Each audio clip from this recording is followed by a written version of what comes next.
Welcome to the Savvy Commercial Real Estate Podcast, your resource for relevant, helpful, and immediately usable information regarding all things commercial real estate. Whether you are buying, selling, financing, exchanging, managing, or developing commercial real estate, rest assured you are in the right place. Savvy Commercial. Listen, apply, repeat. Good morning, everyone, and welcome to the Savvy Commercial Real Estate Podcast. We've taken a few weeks off this summer while a few of my guests were taking a break, recharging their batteries with friends and family, and so on. But now we're back at it with both feet firmly planted in Q4 of 2023. We are in really interesting times as far as the commercial real estate market is concerned, and my next few esteemed guests will be addressing what exactly is going on in the market today and how you can participate safely, competitively, and of course, profitably. Today I'll be speaking with Brittany Hoskins. Good morning, Brittany. Thanks for joining me today. Hi, Neil. How are you doing? No complaints over here. How are you? I'm doing well, and thanks for joining us again. Brittany serves as a senior sales executive at 10X, a CoStar Group company, and arguably one of the top commercial real estate auction platforms in the country today. She has transacted on more than $550 million worth of commercial real estate during her almost 8 years at 10X. Brittany is also a trusted advisor who specializes in an accelerated marketing process with property dispositions through 10X's live bid auction platform. She has represented a diverse clientele over the years, including institutions, REITs, private equity funds, family offices, and brokerage firms nationwide, including all product types such as single-tenant net lease, hospitality, multifamily, industrial, retail office, self-storage, and so on. She has more than 10 years of real estate experience, including brokerage and advisory, asset management, foreclosure, and marketing. So let's jump right into it, Brittany. I'm sure when some of our listeners think of a typical auction situation, they picture some guy talking really fast, hands going up around the room, and then at some point the gavel comes down and he or she yells, "Sold." Now, I know this is not how things work at 10X, so why don't you give us a bit of an overview as to how your platform differs from that scenario I just described? Yeah, I love getting creative with new ways to really get the word out as to how to leverage 10X out there. The scenario you just described is really where we started 15 years ago. 10X, now being part of the CoStar Group since July of 2020, leverages technology and data to bring exposure, visibility, and transparency into online auctions. Okay. And so just since you mentioned CoStar buying 10X in 2020, can you just share with our listeners maybe just a couple of things that have benefited 10X by being now owned by, a huge company like CoStar? Yeah. The CoStar effect is a real thing, right? There's no one larger in the commercial real estate space than CoStar. Anyone you talk to knows of CoStar. They're utilizing it. They're actually on CoStar now. And the visibility that has brought, at least the properties on 10X has, multiplied tremendously. And now that we get to utilize, the CoStar data, the visibility, the relationships that you can kind of connect all the dots into, and 10X has made our lives 10 times easier, but also just made buyers more aware of the 10X brand as a whole. Okay, so let's say, Brittany, that I own a commercial property, and for the sake of discussion, let's just say it's a 40,000 square foot retail center. How does selling my property through you differ from, say, listing it with a broker? Or better yet, what are some of the advantages of going through the 10X platform versus the more conventional methodology of listing it with a top retail broker in that market?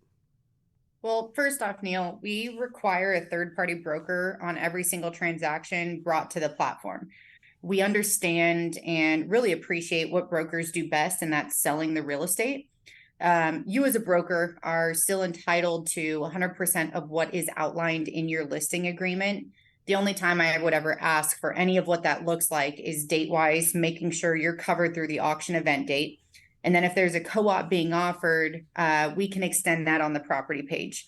10X is really a marketing and transactional platform where we list, market, transact, and close properties in less than 100 days at no cost to the seller or broker. And every property is sold on an as-is, where-is basis with no contingencies. A non-negotiable contract signed within 2 hours after the auction event concludes. A non-refundable 10% earnest money deposit within 24 hours from the seller countersigning their portion of the contract, and closing anywhere between 30 and 60 days after that. So, Brittany, I could tell you, listening to that, as a broker, commercial real estate broker for 38 years, that's pretty impressive. That's impressive from a brokerage standpoint. It's got to be super impressive from the buyer or seller standpoint. But are there certain asset classes or property types that work better on an auction platform such as 10X? And I guess conversely, are there any asset classes or property types that do not work well on this type of a platform? Yeah. Loaded question there, Neil. Sorry. I'm pretty honest, and I like to see things in black and white, even though we play in this, gray space that commercial real estate is, especially nowadays. 10X performs well in the major food groups: retail, hospitality, multifamily, industrial, office, etc. And we can essentially work on anything, so as long as we are set up for success on the front end.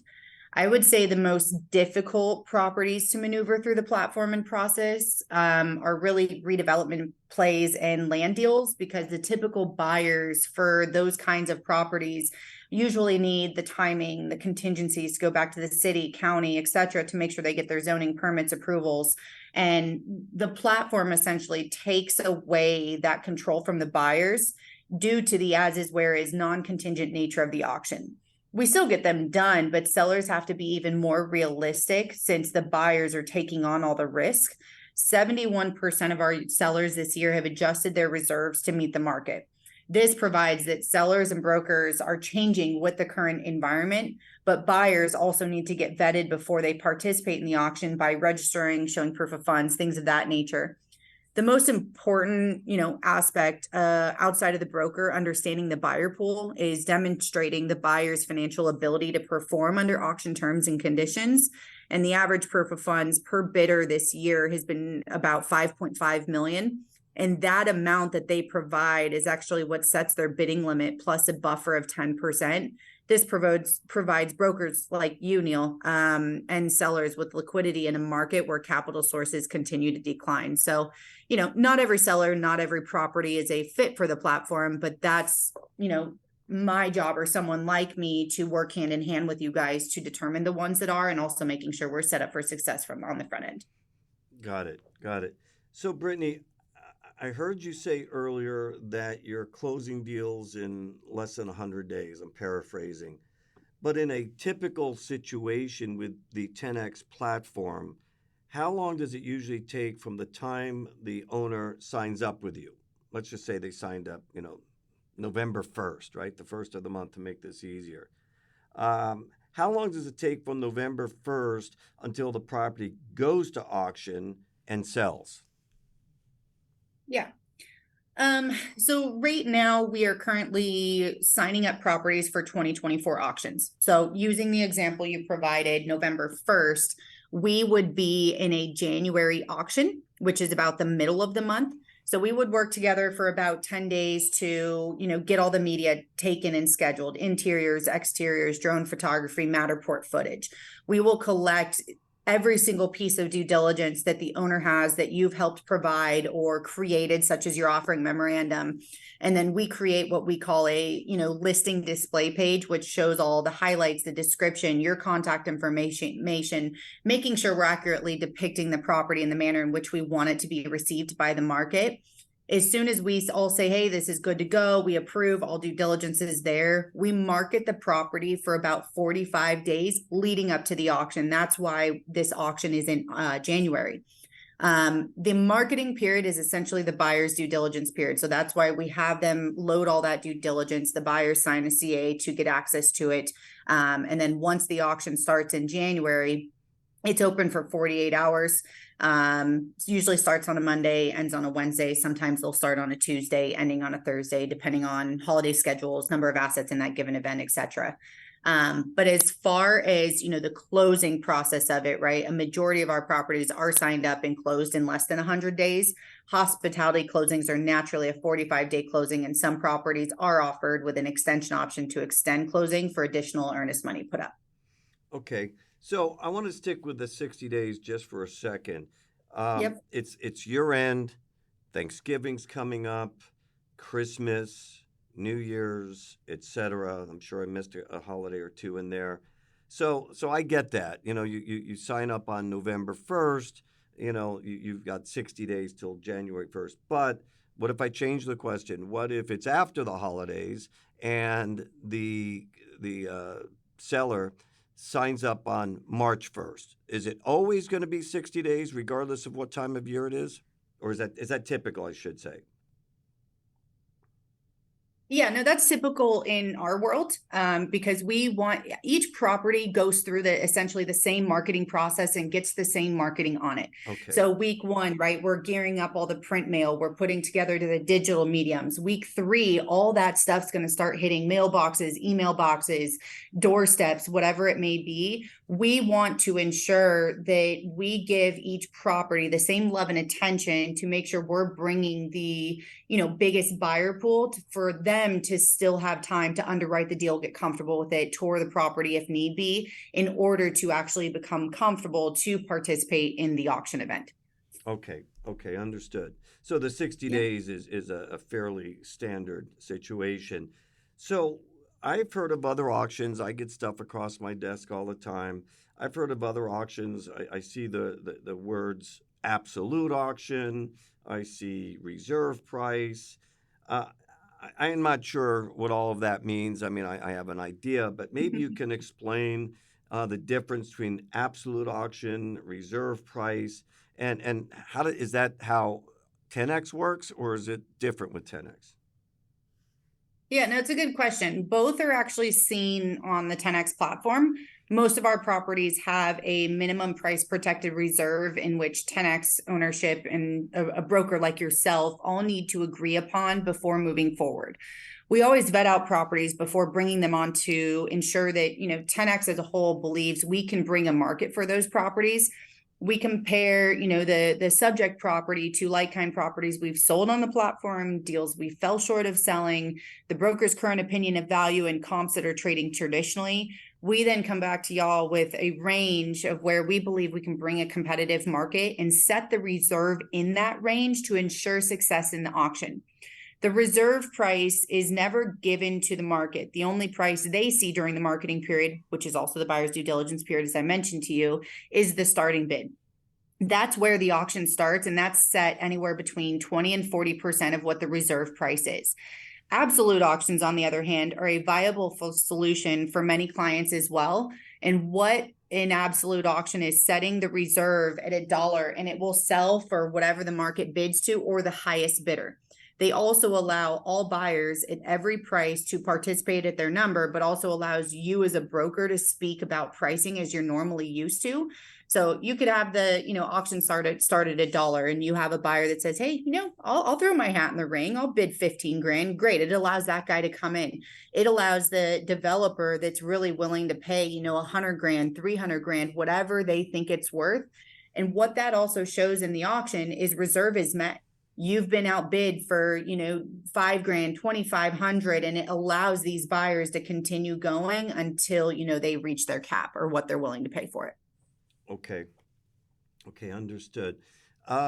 Maybe backing up just a little bit, we talked about a commercial real estate broker's involvement earlier.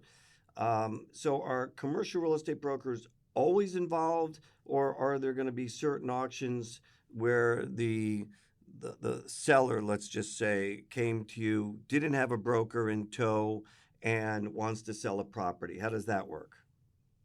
As I'm kind of mentioned before, every property you see on the platform has a third-party broker, and that is a requirement. even in our agreement, because ultimately our agreement lies with the seller, that way we can legally market and transact their property online, there's a space on there of who the listing broker is that's representing them. Even if a seller is a licensed agent or broker, we require them to use a third party broker to sell their property on the platform. Okay. Now, if I ever ask you any questions that are proprietary or that you can't answer, just tell me you can't answer. But here's one: how many auctions are conducted by 10X every year? The number of auctions first. Like the event itself, like how many auction events or how many properties? No, how many auction events? We'll take that one first until you tell me you can't answer any questions. No, thank you. We have anywhere between 25 and 30 each month. January is an anomaly. There's only one auction. Some events, especially during, the hot months of summer or maybe October and November, we have 3, but anywhere between 25 and 30 auction events each year. So a seller would have, 25 to 30 options of when to, put their property in an auction. Obviously, timing is a huge thing. Maybe they need to do it before year end for tax purposes, whatever the story may be. Okay, so if that were part A of the question, and this was a 3-part question, let me just hit you with B and C. Now I'd like to know how many properties will transact, or maybe are offered. I don't know if they'll all transact. How many properties are offered in those 25 to 30 auctions per year? And do you have a sense for the transaction volume, what the value of all those properties are? So that's kind of like a part 2 and 3 of a 3-part question. Yeah. Yep. So I'll kind of break it down. Year to date, we've sold just around 1.6 billion in real estate on the platform. Average sale price of I would say about 450 properties that we've sold this year was 3.7 million. And each auction event, we can have anywhere between 30 properties to 100 plus in each auction event. In 2022, we sold 795 properties on the platform. That's what went to auction, traded, closed.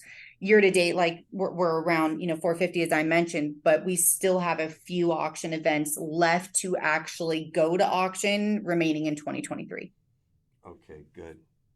All right, so there's a few parts of there, but thank you. Now, switching gears a little bit, we've talked about the positives, and there's a ton of positives, and this isn't necessarily a negative, but what happens if a property doesn't sell?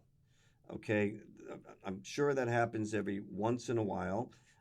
So what if a property doesn't sell, and in the event a particular property doesn't sell, can you tell me what that would normally be attributed to, whether it be overpriced, not enough buyer interest? What's your take on that?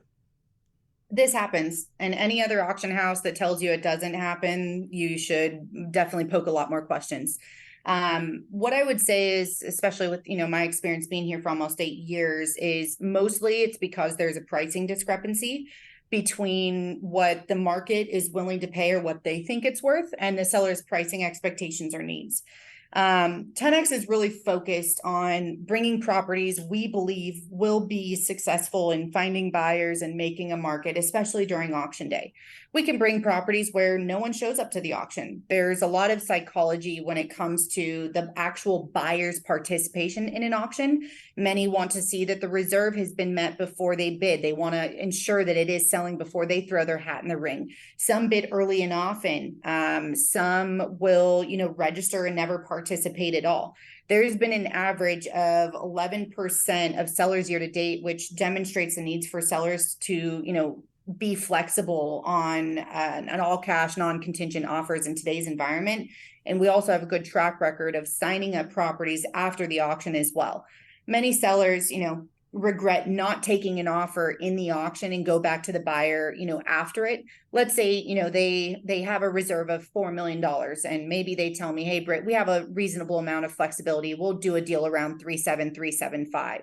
And in the auction, a buyer, may end up bidding 3.6, 3.65. and the seller's partner isn't on the call, so they can't make that decision, or hey, you know what, we really want 3.7, that buyer never comes back and bids any higher, so obviously in the auction it goes unsold. Ultimately, all of the leverage goes back to the buyers, though, after an auction, since their bids are only binding in the auction. So this then opens up conversations for negotiation after the auction, which again goes against what the auction does, the certainty of close. And that's why we always try to get a deal done in the auction to prevent the negotiation afterwards. Okay. All right. So you were talking about the reserve price being hit or not being hit. So let's say the reserve price is in fact hit. Okay, which my guess is that happens most of the time with a 10X auction.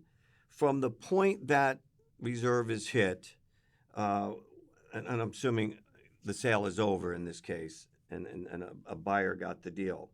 What happens from that point until the owner gets paid, and how long does that normally take? Yeah. I'll back it up just a little bit. So using that same example, right? Let's say the seller did in fact show reserve at 3.6, where we know there was a buyer.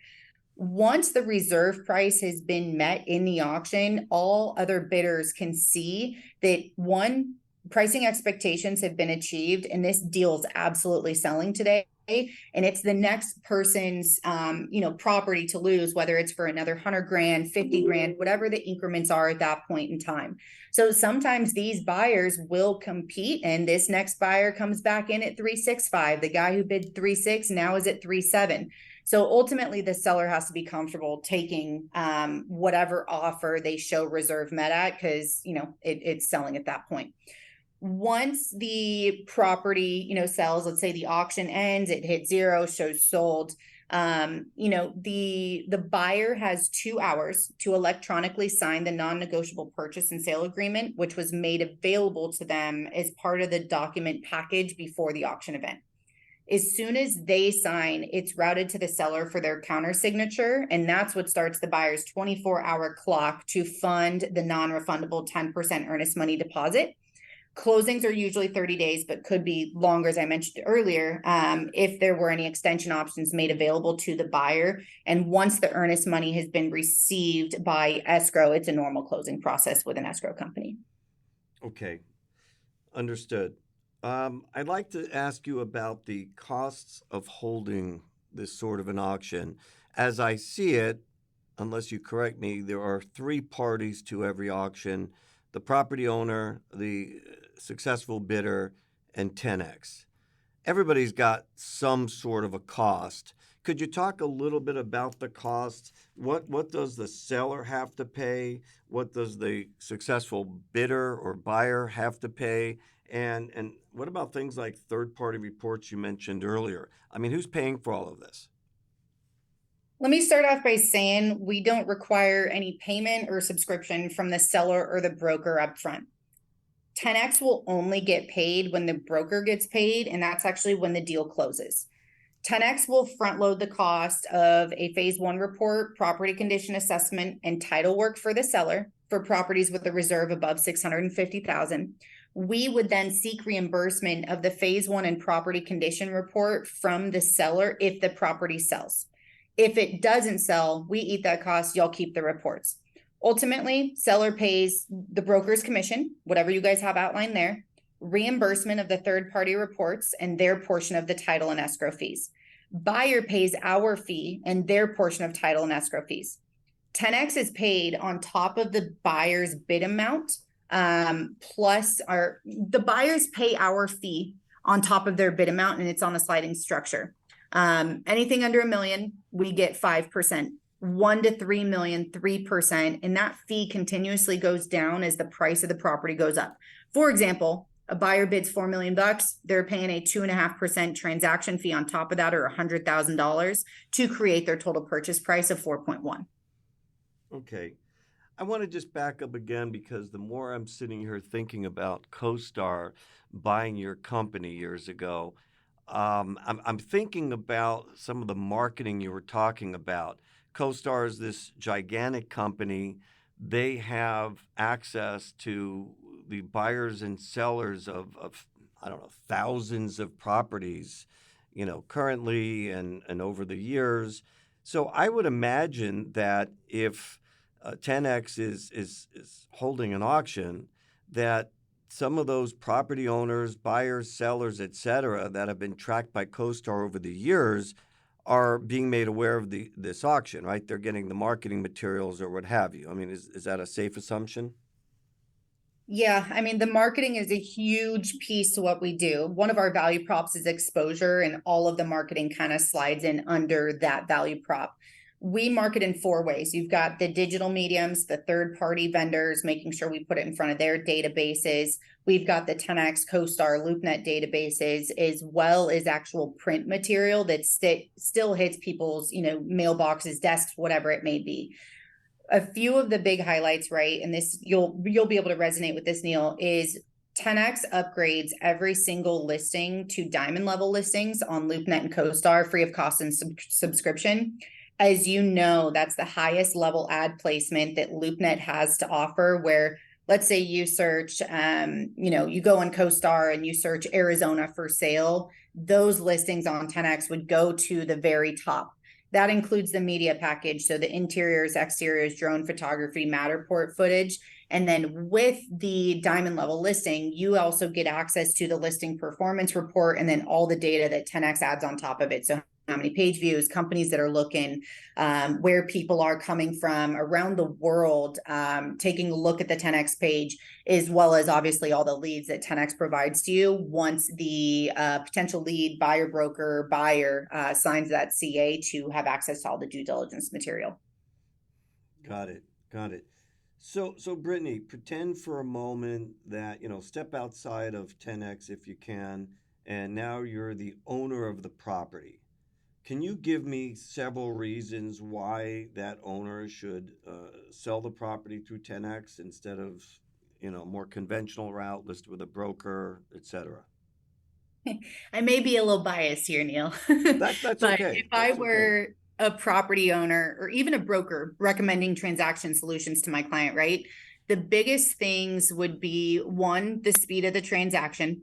Two, exposing it to a greater audience. And then three, the broker is still controlling the deal and messaging to the market with the platform, also providing transparency to all these potential buyers by providing all the due diligence up front, and they get to buy it under the same terms as any other buyer participating in that auction.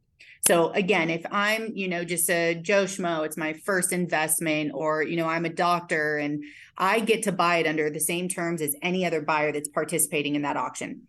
But the biggest for me would be the fourth one, which is the certainty of close with the non-negotiable PSAs being signed quickly, a good amount of hard money in quickly, and closing shortly thereafter. Okay. This conversation, this podcast would not be complete if we didn't talk about financing. You can't get through a day in this business, as you know, without reading a ton of stuff about financing. Generally, it's not all that positive. Financing has dried up a bit. It's not available as much as it used to be. Loan to value has dropped. Some lenders are on the sidelines completely. Some of them aren't even willing to refinance their existing loans. So let's talk about financing. Is everybody, or meaning the buyers, the successful bidders, or just a buyer in general, even if they're not successful, are they coming to these things expecting to stroke a check and pay cash? Or do they have some sort of financing lined up? And in that case, did they have to line it? I assume they had to line it up long before the date of the auction. They can't just drop it on the lender the day they're successful, right? I'm sure they were working on it in advance. Yeah, this is obviously a big point of contention this year, but this is always changing as obviously the market is shifting. Ultimately, buyers need to be able to buy the property as is, where is, with no contingencies. If buyers want to get financing or can get financing and close that way, fine, but they need to be able to close per the terms and conditions that the contract outlines. We would still want to ensure that they're ready, willing, able to close all cash in case their financing goes sideways, which is part of why we require proof of funds before the auction to be able to participate.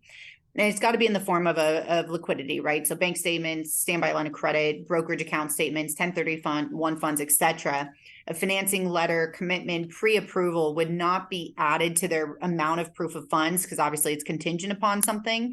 But the seller and the broker, you guys still have the ability to get creative, override buyers depending on your comfortability level with that buyer. Maybe you've done a deal with them, you know that lender, but that's a very nuanced process that kind of goes off the beaten path. We're still seeing some buyers getting financing done, but again, we still want to ensure that they have the cash to be able to close on it because you just never know what lenders, banks are going to do at this day and age. Okay. Brittany, we have a few minutes left, but I just want to take a quick step down here and probably should have asked you this earlier.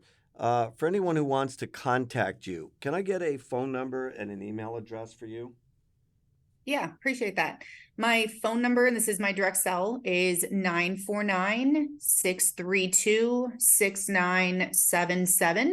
And my email address is bhoskins@10x.com. That's BHOSKINS at TEN-X.com. Got it. Okay, so if you have just a couple more minutes for us, I know you've talked about this throughout the podcast, but maybe you can just bring it all home right now and consolidate it into, one answer, if you will. Hypothetical property. Okay, I call you. I own a 50,000 square foot office building in Dallas, Texas. Let's forget for a moment that I picked office building, which is kind of taking it on the chin a little bit. This is a nice one, well occupied, beautiful property, but 50,000 square feet in Dallas, Texas. I'm the owner. I want to sell it. I contact you. I'd like the auction program, so you don't have to necessarily sell me on that. So just take me from there. Just, a few steps, how it's going to proceed from the time I call and I say, Brittany, I'm ready to go. What's next? Okay, if you're the owner or even the broker, really, because obviously brokers run deals by me as well, I will call you and ask me to give me the story, the good, bad, ugly. What's the marketing history on the deal been? Why are you selling? What are your pricing expectations? Maybe you as the seller have a few brokers in mind. I would call them and ask their same story and opinion. Value, have they done a BOV? What's traditional comps looking like? Sometimes seller come to us, for recommendations on brokers. And I always start with brokers who have adopted the platform and performed because it is something new and different than the traditional sales approach. It's ultimately the seller's decision and responsibility on who they decide to represent them on the listing.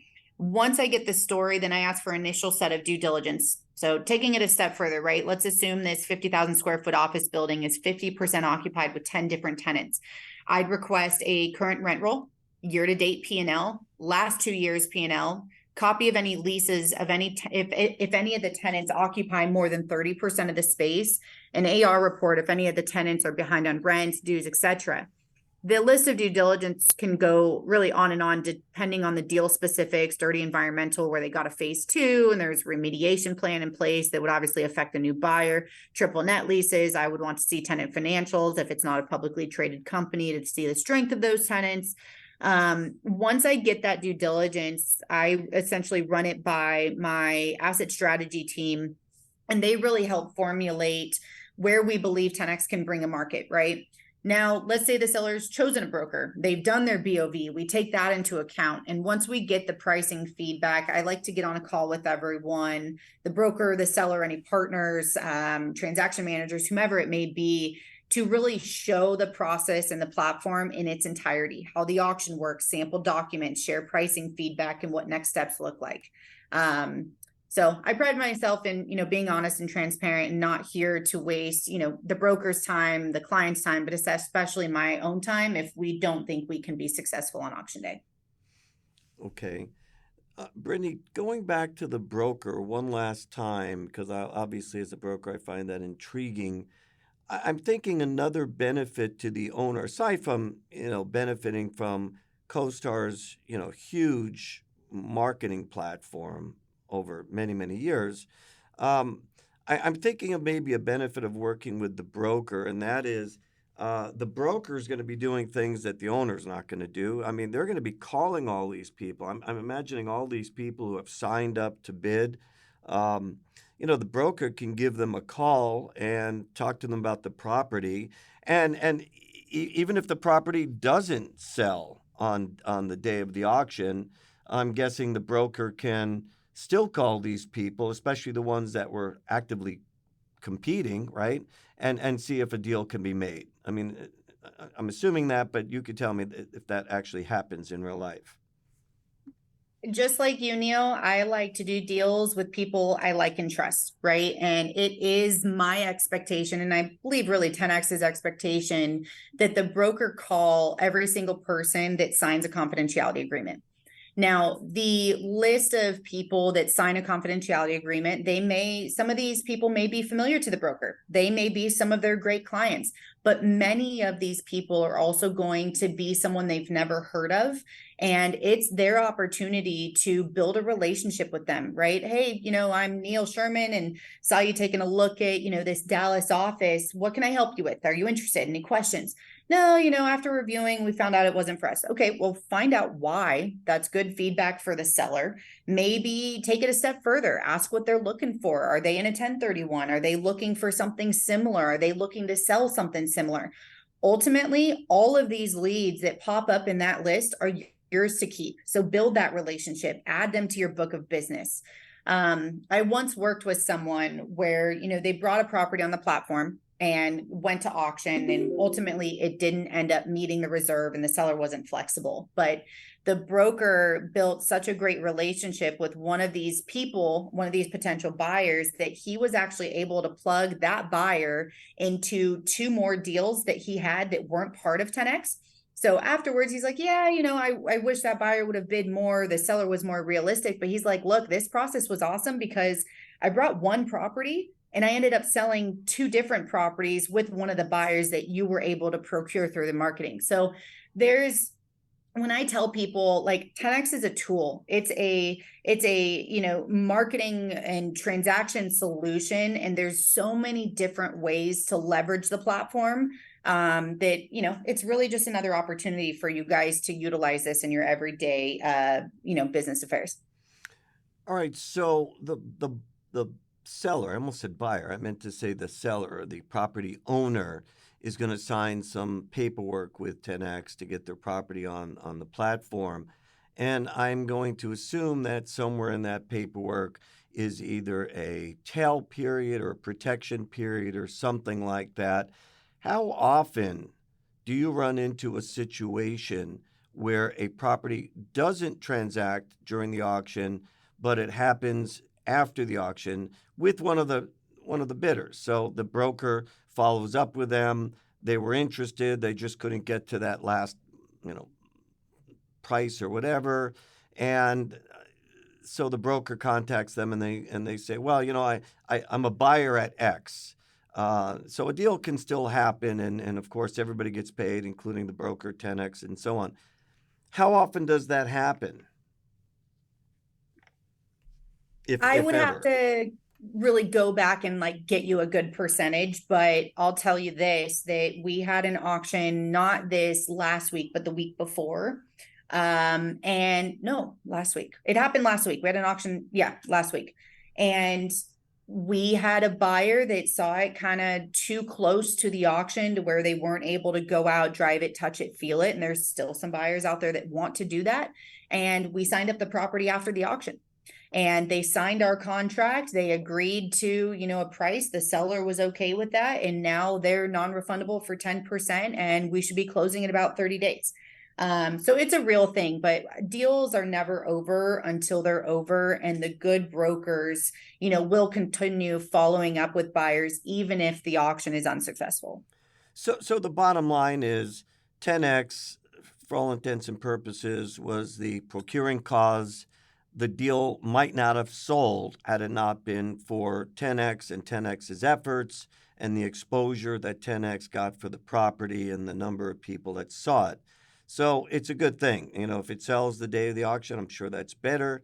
But if it sells the next day or a couple of weeks later, through your efforts, I still think that's a great thing. It's effective and it worked. So kudos to you and to 10X. Well, Brittany, that is all I have for you today. I'm sure I forgot something. It'll come to me later, but boy, you gave us a ton of information about the 10X platform, how it works, and how it can be beneficial for brokers and property owners that may listen to this podcast later. If you're listening and you want to reach Brittany, if you want to call her on her direct cell, that is 949-632-6977. And if you want to send her an email, it's B Hoskins, that's B as in boy, H-O-S as in Sam, K-I-N-S as in Sam, B Hoskins, at 10, T-E-N hyphen X, the letter X.com. Again, 10X, a CoStar-owned company, probably the number one commercial real estate platform in the country. So I think this is a match made in heaven. Brittany, thanks again for joining us today. And I sure hope you get some calls from our listeners. It'll be exciting to hear back from you later. Yeah, appreciate you having me, Neil, and looking forward to working with you and continuing on with the relationship. And I'll absolutely give you kudos if anyone does call me, and kind of go back from there. Well, we'd love to hear about it. Feel free to stay in touch and keep us posted. And like I said, this is great information. I'm guessing that a lot of people are going to listen to this, even if they've heard of 10X, probably don't know as much as they're going to know after listening to this. So again, thanks, Brittany, and have a great rest of your week, and we'll talk to you soon. Likewise, Neil. Thank you. Take care. Bye-bye.